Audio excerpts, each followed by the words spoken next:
Vocês merecem ficar aí dentro, porque vocês vão levar mais chibatada. O que vai acontecer é uma coisa simples, vocês que não vieram aqui para fora. Vocês vão virar todos terceirizados ou receber como intermitentes. Ou seja, vai diminuir em média 40% do que vocês ganham hoje em dia. Perceberam? É isso que vai acontecer com vocês. É para vocês mesmo, os 60% que vão restar por pouco tempo. Por quê? Porque aí todo o trabalho vai ficar convergido em vocês, porque não vai haver número de pessoas suficientes. E está todo mundo precarizado. Aí qual é a ponta disso? O serviço, essas pessoas que estão ali, ó, aquelas que estão lá, que estão ali, que estão olhando, elas vão ser mais mal atendidas do que elas já acabam sendo. Então assim, gente, não tem lógica nenhuma nisso que suporte a defesa das organizações sociais. Não existe lógica suficiente. Agora, não acreditem no mito do bom gestor, porque ele levou o Dória ao poder. Ele mantém durante muitos anos o PSDB no poder aqui. Só que eu não sei se vocês sabem, mas a Unesp não teve o 13º pago esse ano. Não teve. Dizem as más línguas que não foi sequer contingenciado no início do período. Ora, significa o seguinte, que pode começar o ano, eles já estarem contingenciando a ausência de 13º aqui, e aquilo que se diz que não acontece no estado de São Paulo, que não atrasa salário, não paga parcelado e não sei o que lá, já está acontecendo. Já está acontecendo. Só que no ano que vem nós temos uma eleição. Vocês acham que a grande mídia vai divulgar que o possível presidente deles atrasa 13º? Vai divulgar o problema da licitação no metrô? Claro que não. Então assim, gente, ou vocês prestam, toma vergonha na cara, cacete. Toma vergonha na cara, porque senão o negócio só vai ficar pior. Eu faço isso há 20 anos, eu não aguento mais ir para a classe trabalhadora e falar isso. Porque a classe trabalhadora leva no lombo e não aprende. Não aprende.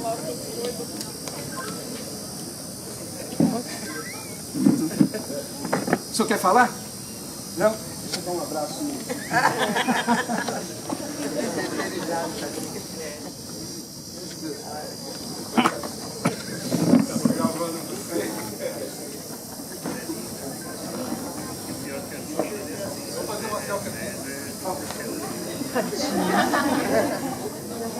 Vai tirar foto do seu.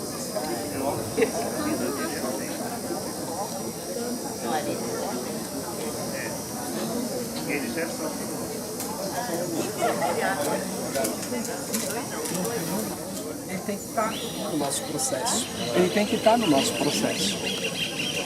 Não entendo nada disso. Agora fico à vontade para as perguntas de vocês, as dúvidas em relação ao trabalho.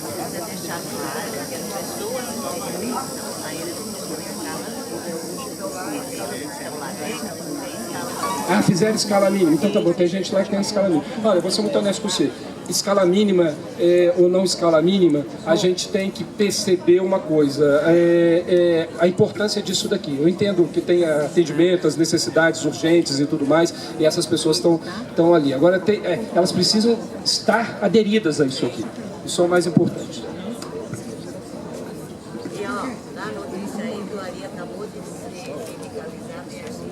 O Ari acabou de sindicalizar no Sintusp. Mais um professor sindicalizado, cortando os limites entre o professor e o funcionário. Então vocês podem perguntar o que vocês quiserem. Marcos, eu queria que você falasse mais sobre a questão das corrupções das organizações sociais. Deixasse muito claro exatamente essa questão, porque assim, tem um grande engodo assim, aqui no estado de São Paulo, falar que as organizações sociais elas permitem a boa gestão, mas que a gente quer dizer que a boa gestão desses caras é corrupção, é isso. E fora é a má saúde acima de tudo. Eu tinha separado, porque foi muito instantâneo, né? Ontem me chamaram e eu tive que preparar essa fala na minha cabeça no meio de processos e mais processos, enfim. Então é muito difícil para a gente preparar da melhor maneira. Então aqui o que está é um arranjo do que a gente consegue colocar. Mas eu tinha separado duas entrevistas ou duas matérias de jornais, um deles insuspeito, insuspeito para a burguesia, que é o Globo. E assim, é uma do final do ano passado, e que coloca que 10 das 8 organizações sociais que prestam serviços intermediando a questão da saúde, das 10 que prestam, 8 estavam sendo investigadas pelo Ministério Público por questões de desvio de verbas e desvio milionário de verbas. Então, assim, o que se detectava era exatamente uma coisa que já acontece. A gente também tem que ser bastante realista em relação a algumas coisas. Aí você vai me permitir dizer que é uma coisa que já acontece, que superfaturar um determinado valor de alguma coisa e ganhar dinheiro nisso. As OS fazem isso muito. Mas a gente tem que tomar cuidado, porque muito já acontece também nesse sentido em vários serviços públicos. Então, assim, é extremamente importante que a gente, hoje em dia, tente entender por que também tem esse problema. Então, a corrupção, ela não vai ser resolvida, ela vai ser aumentada com as organizações sociais. Mas elas existem no modelo atual. Se elas existem no modelo atual, a gente tem que se perguntar por quê. Eu tenho uma resposta muito, assim, pronta para esse negócio. Não é possível não existir corrupção. Então, assim, o discurso da corrupção, ele é um discurso que se serve a qualquer um, se presta a qualquer um. Porque assim, você pode falar, é corrupção, e aí vai lá atrás daquele negócio, direita, esquerda, enfim... Gente que quer o bem do país, gente que não quer o bem do país. É um discurso aberto, que cabe a qualquer um que queira se apropriar dele, a apropriação. Assim, então a minha pergunta e a minha dificuldade com isso é a seguinte: como é que a gente pode pensar a corrupção com um recorte de classe trabalhadora? Sim, um recorte de classe. Eu, pessoalmente, acho que só há um jeito de acabar com corrupção. Não adianta que a gente está só pedindo o retorno do atendimento total do hospital, voltar àquela normalidade anterior. Nós temos que pedir alguma coisa a mais do que isso. Então, assim, uma coisa é você ficar defensivamente pedindo o retorno do status quo anterior e lutando contra as OS. Perceberam? Outra coisa é você ter um projeto para quando isso retorna para você. E a minha sensação é que a gente tem assim, não, nós queremos o antigo de volta, mas a gente não tem um projeto substitutivo. E para mim o projeto substitutivo é único, não existe outro. É você acabar com a ideia de que as políticas públicas de saúde, elas são algo ligado a que elas têm em si um elemento humanitário. Porque quando você fala saúde, você fala assim, nossa, que coisa mais humanitária, eu estou lutando por uma coisa humanitária. Você está sempre no humanismo burguês. Então você tem que fugir desse humanismo burguês e tentar uma perspectiva substitutiva do modelo existente. Então, para mim, só tem sentido isso voltar para cá se vocês se organizarem ou tiverem propostas de gestão pela classe trabalhadora. Entendeu o que eu estou falando? Assim, não adianta voltar para cá, porque voltando para cá vai continuar existindo um nível de corrupção, de desvio, de ineficiência que vai depor contra vocês. Então tem que ter um plano, que é um plano de como ele retornando para cá, sem as OS, mas com vocês, como é que nós, trabalhadores, gerimos o serviço. Ah, mas nós não conseguimos fazer isso porque tem várias dificuldades estatutárias que colocam os médicos nos cargos de superiores e não sei o que lá, etc, etc, etc. Olha, ou vocês começam a confrontar as próprias autoridades que existem dentro dessa estrutura aqui, porque com elas de volta vai continuar tendo problema. Perceberam? Enfermeira vai ser enfermeira, médico vai ser médico, paciente vai ser o último elo do negócio. Ou vocês reveem a lógica de estrutura de autoridade, ou vocês não estão oferecendo nada. Vocês têm que oferecer uma alternativa. Ah, é fácil fazer isso? Não, não é fácil. Só que a gente tem que fazer. Ou se a gente não fizer, nós vamos ficar sempre na defensiva e aí vai voltar para cá. Aí vai continuar havendo atendimento irregular, vai continuar havendo corrupção, desvio, não sei o que lá. Aí em algum tempo, você vai ser desautorizado. Ou você apresenta um projeto alternativo, e para mim o projeto alternativo é mudar de política pública humanista para políticas populares, Ou você apresenta isso com conselhos comunitários, o paciente participando, eu não sei, eu não entendo como é que isso se realiza, mas com um conselho verdadeiro, com todo mundo participando, ou vocês não vão dar resposta nenhuma e volta a corrupção, volta não sei o que lá, e volta não sei o que lá, volta não sei o que lá, blá, blá, blá, blá, blá, blá, blá.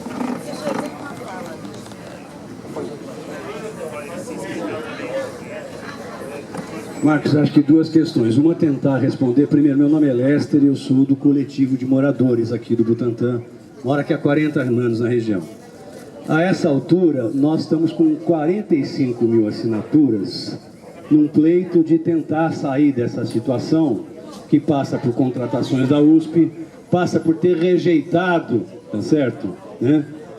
Aquela brincadeira do secretário municipal aparecer dizendo o seguinte: eu vou especular com o desespero da população, com o desespero da desestruturação, para colocar a SPDM aqui dentro. Eu dou dar nome aos bois, a SPDM, tá certo? A mesma que estava fugindo de Campinas, lá no Hospital Ouro Verde, tá certo? Há 2 semanas atrás, com lideranças da SPDM fugindo. A mesma que tem dirigentes nas UBSs todas aqui da região, e que possivelmente alguns que aparecem uma vez por semana e ganham salários da ordem de 40 mil reais. Tá? É isso. Nós estamos falando de UBS hoje, de OS hoje, que abre às vezes num atendimento no UBS 2 procedimentos. Um de clínico, um de otorrino, eventualmente atende um. E apresenta isso, essa contabilidade. Custa 2 vezes mais para a prefeitura do que uma unidade administrada diretamente. Então, nesse abaixo-assinado, né, tem essa questão da solução das contratações, das características desse hospital escola, do seu projeto original, e tem a questão de um conselho gestor que o HU nunca teve.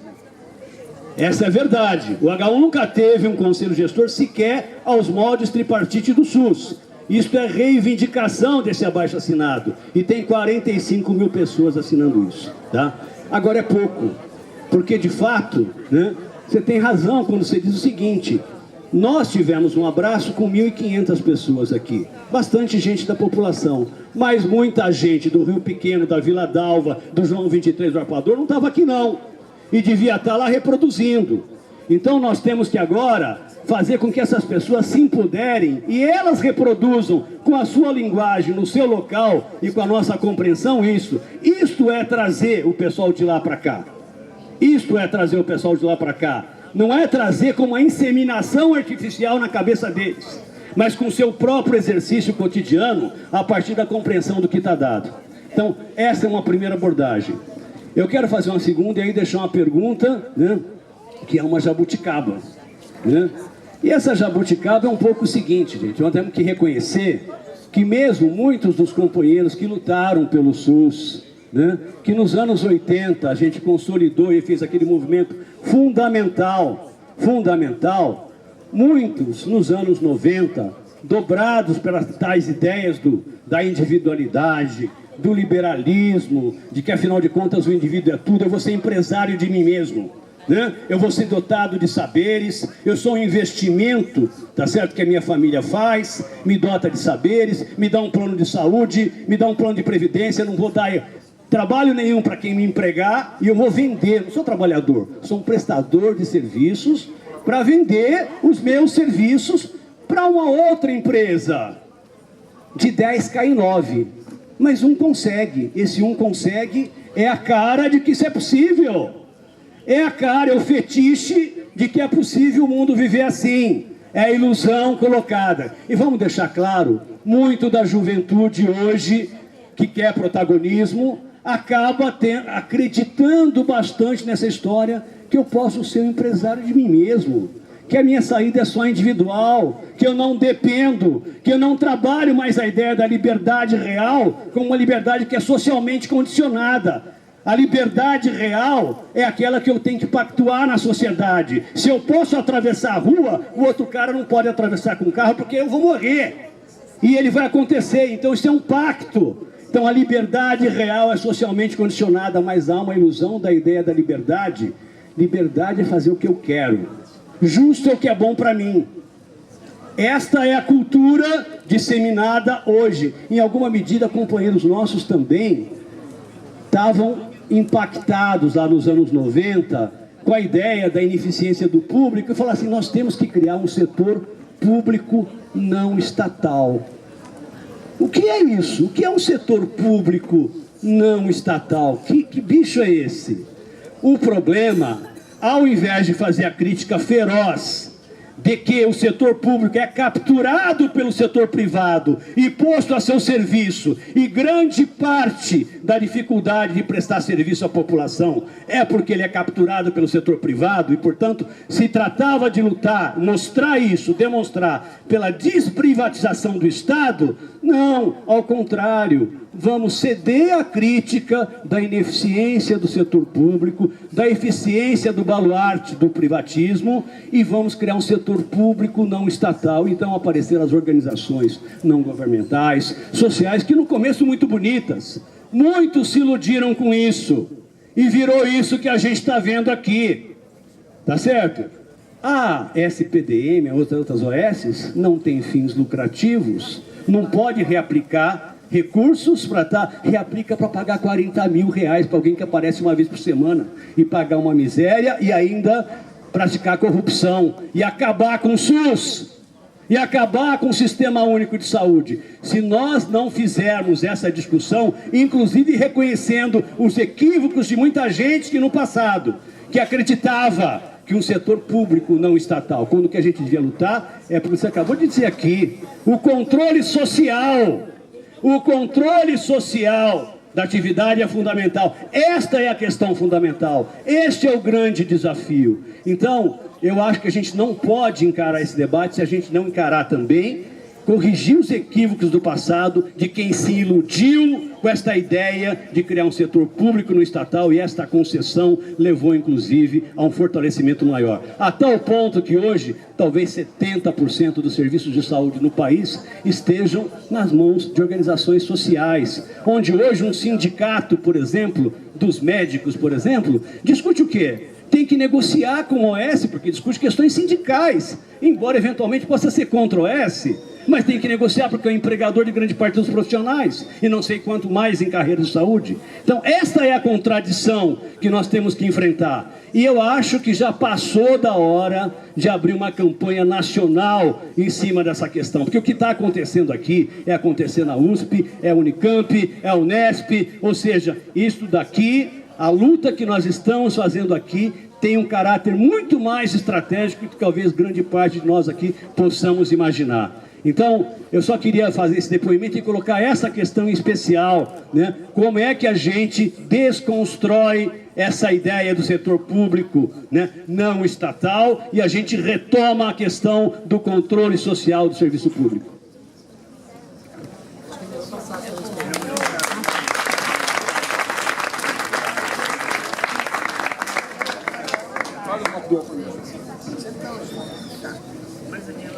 Bom dia, moçada. Meu nome é Carlos, eu vou falar em nome da Associação dos Amigos da Escola Nacional Florestan Fernandes, do MST e da Via Campesina, uma escola do movimento social.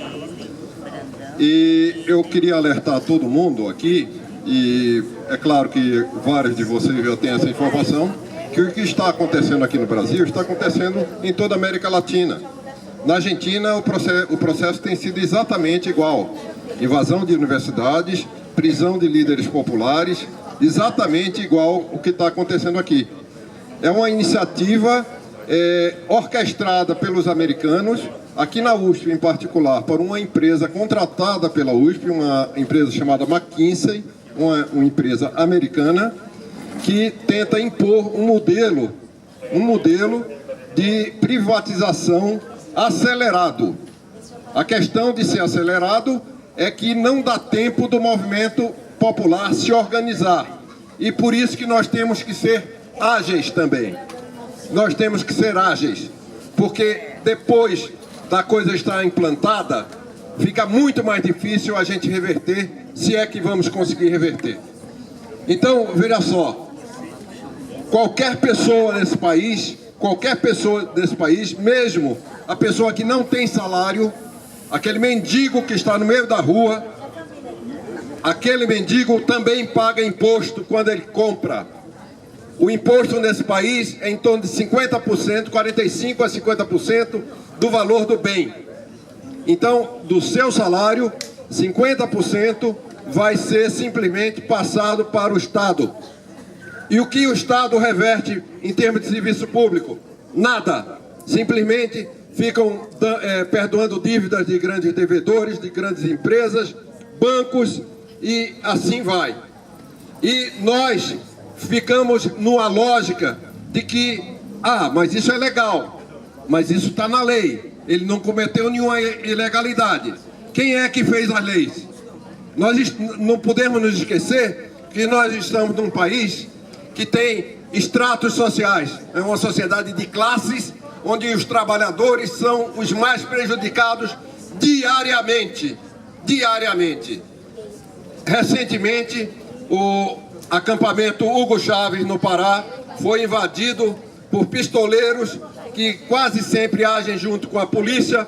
Eu fui testemunha no dia de Natal do ano passado, no dia de Natal, na véspera de Natal, no Mato Grosso do Sul, pistoleiros junto com a polícia do Mato Grosso do Sul invadiam um acampamento. Então esse tipo de coisa, esse tipo de ação é permanente nesse país. Nós, trabalhadores, nós somos relegados a simples provedores do bem-estar de uma minoria de 6% da população que tem iates, ficam viajando o mundo inteiro, etc, etc. Um reitorzinho medíocre. Esse reitor, na minha opinião, não sei se é claro que eventualmente tem alguém que tem uma opinião diferente, a disputa é difícil, por isso eu vou me arriscar a dizer, esse meu reitor aí, é o reitor mais medíocre que a USP já teve. Nunca teve um reitor tão medíocre. O Rodas, você falar, era medíocre. Ele não era medíocre, ele era truculento, violento, mentiroso, safado, etc. Mas medíocre é esse aí. Esse é simplesmente, é safado, é tudo os outros, mas além disso ele é medíocre. Então ele é simplesmente, ele obedece às ordens de uma lógica de privatização, né, sem o menor apreço pela população, que só serve para manter os privilégios desse pessoal. Passar o bem público para mãos privadas e meia dúzia ficarem ganhando dinheiro em cima do trabalho, né, transformando os países, não é só o Brasil, Argentina, Peru, que também está na mão deles, né, em países que simplesmente exportam produtos primários, indústria sendo destruída, qualquer elaboração tecnológica sendo destruída para entrar uma firminha vagabunda de fundo de quintal americana ou alemã para dominar. É isso que está acontecendo. E a gente precisa acordar. Entregaram o pré-sal a preço de banana. O pré-sal foi produto de um trabalho da Petrobras, uma empresa pública nacional, e uma nação é a sua população e a riqueza dessa população. E é isso que está sendo entregue para pagar a inflação e não vai resolver as filas de pessoas que estão lá nos Estados Unidos. Tem fila de gente para se alimentar, gente. A imagem que a Globo e as televisões, os meios de comunicação passam aqui dos Estados Unidos não condiz à verdade. Existe gente no meio da rua, existe pedinte, existem cidades fantasmas. Isso é Estados Unidos. O que passa por aqui é o lado dos, sei lá, 10%, 12% da população americana que vive muito bem com aquele tal do American Way of Life, sei lá o quê, tá certo? E a gente esquece da região da fronteira com o México, onde existem assassinatos de mexicanos que atravessam a fronteira, ou seja, só passam a fronteira os que são convenientes para trabalho escravo na Califórnia. Então é isso que a gente precisa enxergar, que é uma coisa, é uma armação internacional. Isso é uma orientação internacional. Não é o medíocre do reitor que bolou isso. Ele é um fantochezinho, um empregadinho de ordem do McKinsey. É isso que está acontecendo. Obrigado. Pessoal, o professor Marcos tem um compromisso, ele tem só mais 30 minutos. Estão inscritos Brandão e Aneli. Alguém mais vai se inscrever?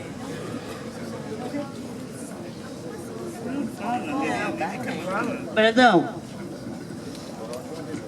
Olha, pessoal, eu já falei bastante aqui, mas sobre esse assunto há muito o que dizer, e tem algumas coisas que, por serem desagradáveis, muita gente se furta a falar. Eu não me furto a ser desagradável nem grosseiro, tá certo? Quando entendo que assim é necessário. Então, preciso dizer algumas coisas aqui, porque disso derivam as tarefas que a gente tem.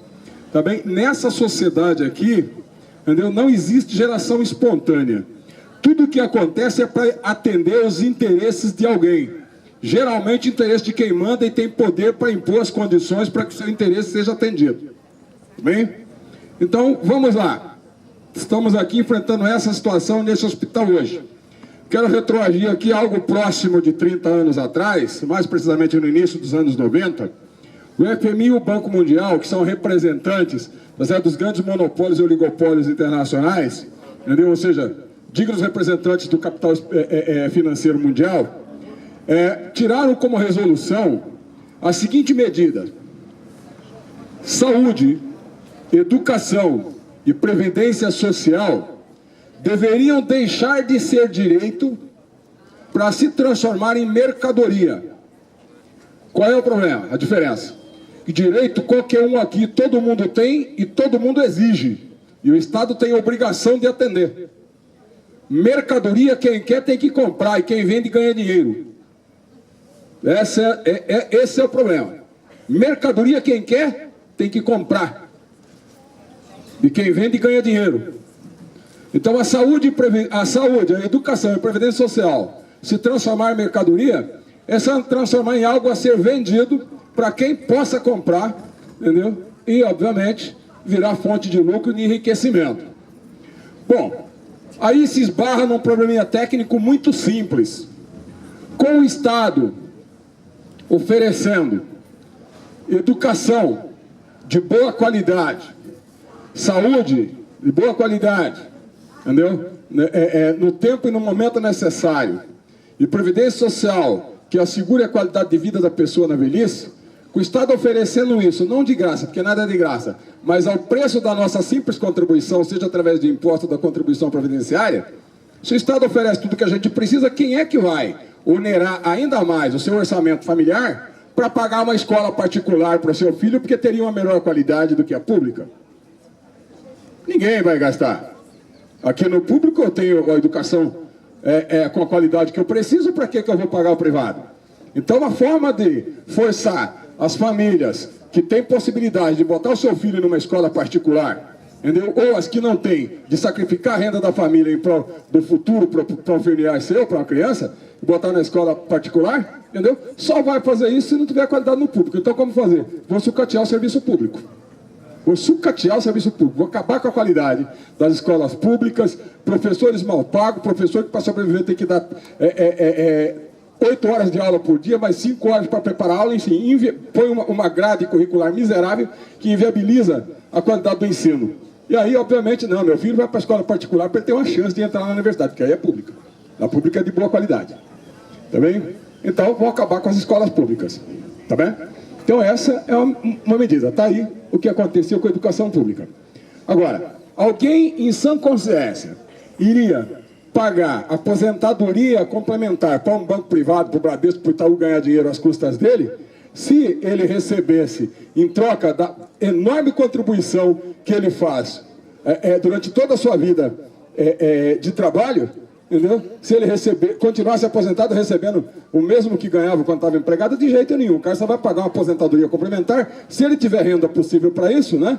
E não tiver disposto nenhum a passar velhice na sarjeta. Senão não vai. Então vamos reduzir o máximo possível o direito previdenciário, além de dificultar o acesso ao direito previdenciário. Então vamos embora fazer a reforma da Previdência, etc., que é o que a gente está vivendo aqui agora.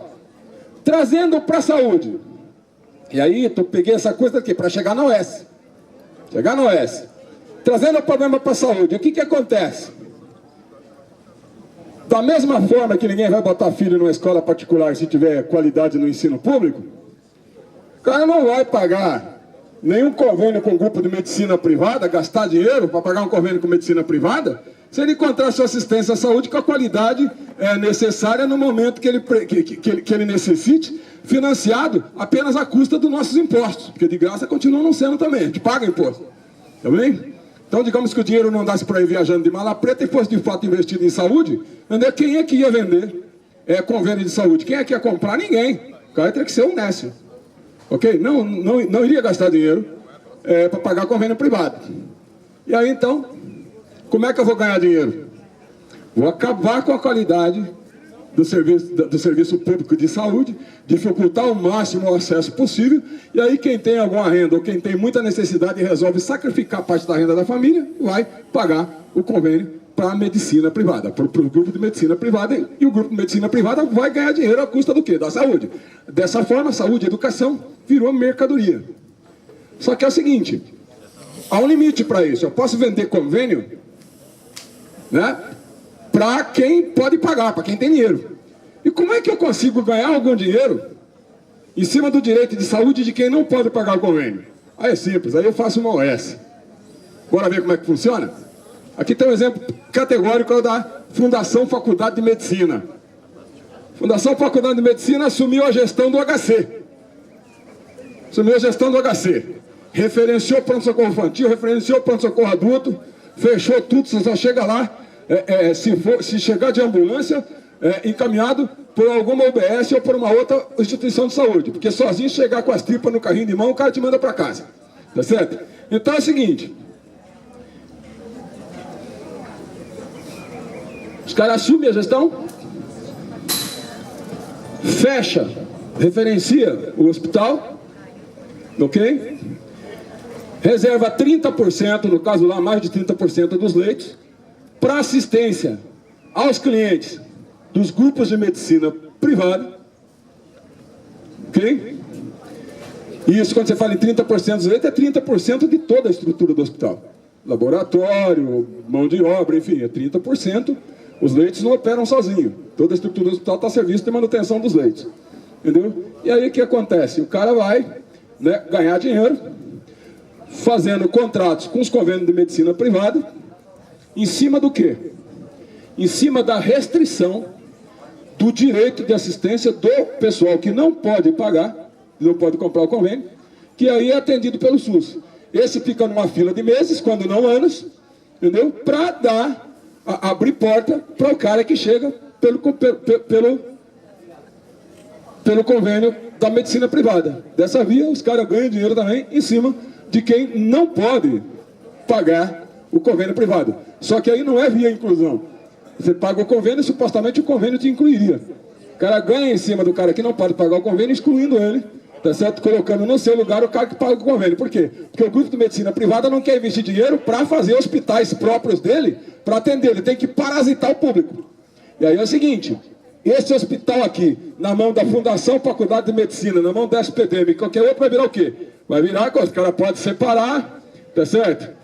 Um X% dos leitos, X% dos funcionários, da farmácia, do laboratório e tudo mais, para atender o quê? Convênio com a medicina privada. Vai pagar para quem? Vai pagar para a OS, com detalhe, a mesma OS que vai receber um montante de verba correspondente ao orçamento.